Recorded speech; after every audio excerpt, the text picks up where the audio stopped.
శ్రీహరి ఈ రోజు సుప్రీంకోర్టులో జరిగినటువంటి వాదనలు కనుక చూస్తే తెలంగాణ ప్రభుత్వం చేసినటువంటి వాదనలను సుప్రీంకోర్టు పెద్దగా పట్టించుకోలేదనే చెప్పొచ్చు. ఎందుకంటే నిజానికి అసలు ఈ పిటిషన్ వేసిందే ఆర్టికల్ 32 ప్రకారంగా ఈ రిట్ పిటిషన్ వేశారు. కానీ ఇది ఇంటర్స్టేట్ డిస్ప్యూట్స్ ఉన్నవి ఏదైనా సరే ఆర్టికల్ 131 ప్రకారంగా ఒక సివిల్ సూట్ అంటే ఒరిజినల్ సూట్ వేసుకోవాలి.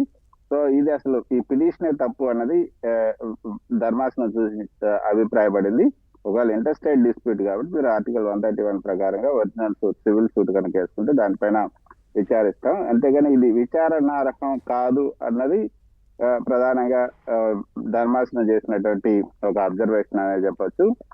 అప్పుడు ఏదైతే ధర్మాసనం ఇటువంటి అభిప్రాయాన్ని వ్యక్తం చేసిన నేపథ్యంలోనే మీరు ఇప్పుడే ఏమీ చెప్పకుండా అంటే మేము దీన్ని విత్డ్రా చేసుకొని మళ్ళీ సివిల్ సూట్ ఫైల్ చే ఫైల్ చేయాలా లేదా అన్నది నేను నేను ఒక ఇన్స్ట్రక్షన్ తీసుకొని మళ్ళీ మీ దగ్గరకు వస్తాను. కాబట్టి దీన్ని మీరేమి చెప్పకుండా దీని మీద మీ అభిప్రాయం చెప్పకుండా ధర్మాసనం యొక్క అభిప్రాయం చెప్పకుండా ఒక వారం రోజుల పాటు వాయిదా వేయాలంటూ తెలంగాణ ప్రభుత్వం తరఫున వాదించినటువంటి సీనియర్ కౌన్సిల్ అభిషేక్ మను సింఘ్వి చెప్పడంతో దీన్ని ఒక వారానికి వాయిదా వేశారంటే సోమవారానికి వాయిదా వేశారు. ఆ వాయిదా వేసే ముందు కూడా ఈ సిజై నేతృత్వం ధర్మాసనం సిజై సూర్యకాంత్ చెప్పినటువంటి అంశం ఏంటంటే ఇది మీరు ఒక మీడియేషన్ కి ఎందుకు ప్రయత్నం చేయకూడదు, ఇద్దరు కలిసి కూర్చొని మాట్లాడుకోండి, తర్వాత ఒక మీడియేషన్ ఎవరైనా మధ్యవర్తిని పెట్టుకొని దీన్ని ఈ సమస్యను పరిష్కరించుకోవచ్చు కదా అని కూడా ఆయన ప్రధానంగా చెప్పడం జరిగింది. సో ఈ మెయిన్ గా ఈ మూడు అబ్జర్వేషన్స్ అయితే ధర్మాసనం చేసింది. అయితే తెలంగాణ తరఫున అభిషేక్ మను సింఘ్వి చేసినటువంటి వాదనలు ఏంటి అంటే ఇది మాకు ఏదైతే తెలంగాణకు బచావ్ ట్రిబ్యునల్ ఈ గోదావరి జలాల్లో 968 టీఎంసీలను కేటాయించింది. అందులో నుంచి ఇప్పుడు ఈ యొక్క పోలవరం నుంచి 200 టీఎంసీలను నల్లమల సాగర్ లింక్ ప్రాజెక్ట్ కి తీసుకెళ్తున్నారు. ఈ 200 టీఎంసీలు అనేది అసలు ఎక్కడా కూడా ఏ ప్రాజెక్ట్ అంటే కేంద్ర ప్రభుత్వం అంగీకరించలేదు, సిడబ్ల్యూసీ అంగీకరించలేదు, పోలవరం ప్రాజెక్ట్ అథారిటీ కూడా అంగీకరించలేదు.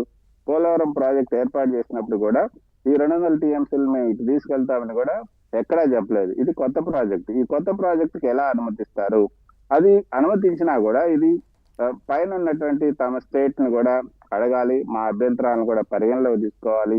ఇది అంటే అన్న అభిప్రాయాన్ని వ్యక్తం చేశారు. కానీ వాళ్ళు మరో మాట ఏంటంటే ఇప్పుడు మిగులు జలాలు లేదా వరద జలాలనే మేము తరలిస్తున్నాం ఈ 200 టీఎంసీలు, లేదా సముద్రంలోకి పోయే వృధా నీటినే మేము తీసుకెళ్తున్నాం అంటున్నారు. కానీ దానికి డెఫినేషన్ ఎక్కడుంది? ఇప్పుడు వృధా జలాలు ఇన్ని, లేకపోతే ఏవి వృధా జలాలు, ఏవి నికర జలాలు, లేకపోతే ఏవి మిగులు జలాలు అని చెప్పడానికి ఒక డెఫినేషన్ ఇప్పటి వరకు కూడా లేదు. కాబట్టి దాని మీద వీళ్ళు మిగులు జలాలే తీసుకెళ్తున్నారా, లేకపోతే మా తెలంగాణ కేటాయించినట్టు నీళ్ళని వీళ్ళు తరలిస్తున్నారా అన్నది మాకు సందేహంగా ఉంది. అంతేకాకుండా ఇంకొక ముఖ్యమైనటువంటి విషయం ఏంటంటే శ్రీహరి, ఏదైనా సరే ఈ వివాదాలు జరిగినప్పుడు గతంలో కూడా కృష్ణా ట్రిబ్యునల్ కి మేము హాజరైనప్పుడు కూడా గతంలో అంటే ఉమ్మడి ఆంధ్రప్రదేశ్ లో ఉన్నప్పుడు అప్పుడు పొన్నాల లక్ష్మయ్య సాగునీటి పారుదల శాఖ మంత్రిగా ఉన్నారు, వైఎస్ రాజశేఖర రెడ్డి ముఖ్యమంత్రిగా ఉన్నారు. అప్పుడు జరిగినటువంటి ఆ యొక్క వాదనలు ఏంటంటే కొత్తగా కొన్ని ప్రాజెక్టులు చేపట్టారు, ఆ ప్రాజెక్టులని నిలిపివేయాలి అంటూ కర్ణాటక అదేవిధంగా మహారాష్ట్ర కూడా అభ్యంతరం వ్యక్తం చేసింది. అప్పుడు ఎందుకు అభ్యంతరం వ్యక్తం చేసింది కర్ణాటక మహారాష్ట్ర అంటే ఇప్పుడు కొత్తగా మీరు చేపట్టబోయే ఆ ప్రాజెక్టులు మీరు ఏదైతే మిగులు జలాలు, వృధా జలాలు, ఈ యొక్క ఫ్లడ్ వాటర్ తోనే మీరు చేపడుతున్నామని రాజశేఖర రెడ్డి చెప్తున్నారు. కానీ అది ఆ ఆధారంగా మీరు కనుక ఆ ప్రాజెక్టు చేపట్టిన తర్వాత అది హక్కుగా మారే అవకాశం ఉంటుంది. సో ఆ హక్కుని మీరు మళ్ళీ తదుపరి ట్రిబ్యునల్లో లేకపోతే రాబోయే సంవత్సరాల్లో తమ హక్కుగా కోరే అవకాశం ఉంటుంది. కాబట్టి ప్రస్తుతానికి మీరు హక్కు అనుకోవచ్చు. ఎస్ కృష్ణ, మీరు అన్నట్టు గతంలో కానీ ఇప్పుడు కానీ వాదన అదే. మనం చూస్తుంటే కొద్దిసేపటి క్రితమే గుంటూరులో ముఖ్యమంత్రి చంద్రబాబు నాయుడు మాట్లాడినప్పుడు కూడా 100,000 టీఎంసీల నీరు వృధాగా సముద్రంలో చేరుతున్న పరిస్థితి. ఇటు ఆంధ్రప్రదేశ్ అయినా తెలంగాణ అయినా వీటిని వినియోగించుకొని బాగుపడాలే తప్ప మరొక వాదన కాదు అనేటువంటిది. సో కానీ దీన్ని తేల్చాలి కదా, ఎప్పుడు తేలుస్తారు, ఎవరు తేల్చాలి? మిగులు జలాలు, వరద జలాలకు సంబంధించినటువంటి ఒక క్లారిటీ లేనప్పుడు ఎంతకాలం ఇలా ఇంటర్స్టేట్స్ వివాదం అనేటువంటిది కొనసాగాలి? సో దీనికైనా ఒక పులు స్టాప్ పడాల్సినటువంటి పరిస్థితి ఉంది కదా. ఖచ్చితంగా మీరు అన్నట్లుగా దీనికి ఒక ఫుల్ స్టాప్ పడాలంటే అందుకే ఇప్పుడు కేంద్ర ప్రభుత్వం ఒక కమిటీని నియమించింది. ఎఫెక్స్ కౌన్సిల్లో కేంద్ర జలశక్తి మంత్రి నేతృత్వంలో ఇరు రాష్ట్రాల సీఎంలు జూన్ లో జరిగినటువంటి సమావేశంలో ఈ యొక్క ఎఫెక్స్ కౌన్సిల్ సమావేశంలో కీలకమైన నిర్ణయం తీసుకున్నారు. ఒక కమిటీని, రెండు రాష్ట్రాలకు సంబంధించినటువంటి కమిటీ, తర్వాత కేంద్ర సిడబ్ల్యూసి చైర్మన్ గా నేతృత్వంలో ఈ కమిటీని ఏర్పాటు చేయడం జరిగింది. కాబట్టి ఆ కమిటీ నివేదిక వచ్చేంత వరకు కూడా ఆగాలి. ఆ కమిటీ ఈ రెండు రాష్ట్రాలకు సంబంధించిన జల వివాదాలకు సంబంధించి, ప్రాజెక్టులకు సంబంధించి ఒక క్లారిటీ ఇచ్చిన తర్వాతనే ఈ ప్రాజెక్టు పైన మీరు ముందుకెళ్ళాలి అనేది తెలంగాణ వాదన. సో అంతవరకు కూడా కమిటీ నివేదిక వచ్చేంత వరకు ఈ ప్రాజెక్టు పైన స్టే ఇవ్వాలని తెలంగాణ ప్రభుత్వం సుప్రీంకోర్టులో ఈ రోజు కోరింది. తెలంగాణ ప్రభుత్వం తరఫున హాజరైనటువంటి అభిషేక్ మను సింగ్ కూడా చెప్పడం జరిగింది.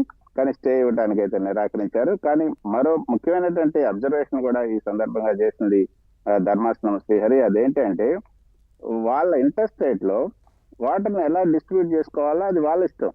ఇప్పుడు వాళ్ళు ఏ విధంగా డిస్ట్రిబ్యూట్ చేసుకుంటారో అది వాళ్ళ ఇష్టం. అదే కాకుండా లోయర్ రైపేరియన్ స్టేట్ అది వాళ్ళు చేసుకుంటారు. ఒకవేళ అభ్యంతరం ఉంటే మిగతా రాష్ట్రాలకు కూడా అభ్యంతరం ఉండాలి కదా.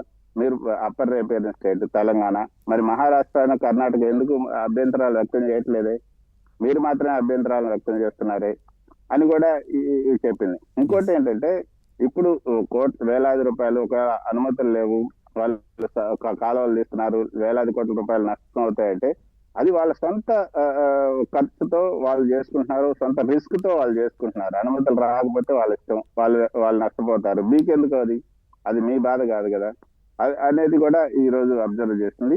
సో మొత్తానికి అయితే ఎంటర్టైన్ చేయడానికి అంత సుముఖత చూపించలేదు.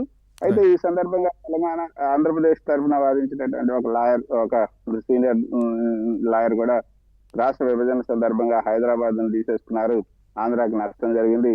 ఇప్పుడు హైదరాబాద్ తీసేసుకోవడం కాకుండా ఈ ప్రాజెక్టులన్నిటికీ కూడా మీరు అభ్యంతరం వ్యక్తం చేస్తూ ఇంకా నష్టాన్ని కలిగజేయాలనుకుంటున్నారు, ఇంకా తెలంగాణ ఏపీకి చేయాలని చూస్తున్నారని కూడా ఒక మాట అనడం జరిగింది.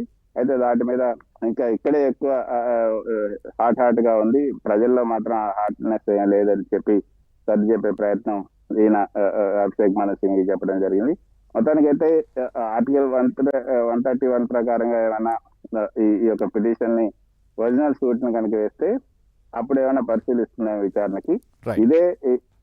ఇదే పద్ధతిలో కనుక వేస్తే కొట్టివేయటం మాత్రం ఖాయమని చెప్పొచ్చు. రైట్ చూద్దాం కృష్ణ. ఇంకొక వైపు మనం చూస్తున్నాం, తెలంగాణ అసెంబ్లీలో ముఖ్యమంత్రి రేవంత్ రెడ్డి చేసినటువంటి కామెంట్స్ను ఆంధ్రప్రదేశ్లో రాజకీయంగా తమకు అనుకూలంగా మలుచుకునే ప్రయత్నం వైసీపీ చేసింది. కానీ అది బూమ్రాంగ్ అవుతున్నటువంటి పరిస్థితులు మనకు కనిపిస్తున్నాయి. ఏంటి అసలు వాస్తవాలు ఏంటి దీని విషయంలో? అసలు రేవంత్ రెడ్డి ఏ ఉద్దేశంలో